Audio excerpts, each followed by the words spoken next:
Developments دیکھی ہیں.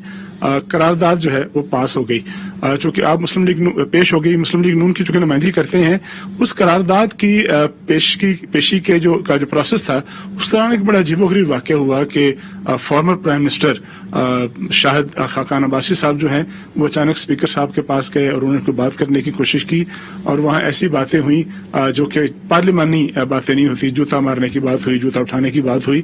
اور یہ بھی ایک بڑی عجیب و غریب بات ہے کہ جب اس کے بعد ان کو بات چیت کا موقع مل گیا تو انہوں نے بعد میں پریس کانفرنس میں کہا کہ ہاں اگر مجھے موقع ملا اور مجھے بات نہ کرنے دی گئی تو میں جوتا صرف دعویٰ نہیں کروں گا بلکہ ماروں گا بھی. یہ کیا رویہ ہے؟ اتنا حساس معاملہ, اتنا سینسٹیو معاملہ, اور اتنی بڑی شخصیت جو کہ 1988 سے مسلسل اسمبلی میں جا رہے ہیں اور فارمر پرائم منسٹر ہیں پاکستان کے, تو وہ جوتوں کی بات کرتے ہیں, اٹھانے کی بات کرتے ہیں, مارنے کی بات کرتے ہیں. یہ کیا وجہ ہے؟ اس کی کیا وجہ ہے؟ دیکھیں یہ one side of the story ہے.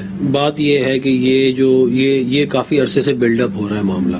جب سے اسد قیصر صاحب اسپیکر بنے ہیں, اسپیکر جو ہوتا ہے وہ ہاؤس کا ہوتا ہے, وہ کسی پارٹی کا نہیں ہوتا. لیکن جب انہیں پروڈیوس کرنا تھا خاقان عباسی صاحب کو, تب انہیں کیا کہتے ہیں, انہوں نے پروڈکشن آرڈر نہیں ان کے جاری کیے اور انہوں نے پارٹی بنے باقاعدہ. پی ٹی آئی کی گورنمنٹ کی جو ہے انہوں نے وہ لی لیڈ.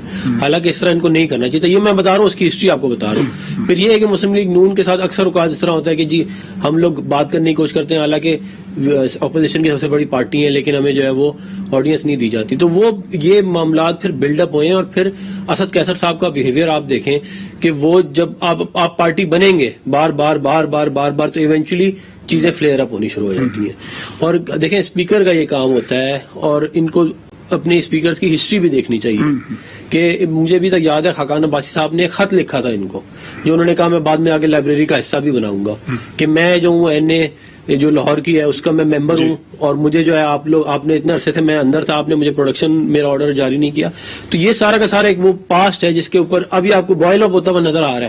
لیکن اس کے پیچھے جو معاملات ہیں ان کو بھی دیکھنا چاہیے, اور میرا خیال ہے دونوں طرف سے جو ہے پھر وہ معاملات جو ہے وہ سیدھے ہو جائیں گے اگر اسپیکر صاحب, کیونکہ دیکھیں 88 سے لے کے آج تک ابھی ان کی لڑائی کسی سے نہیں ہوئی.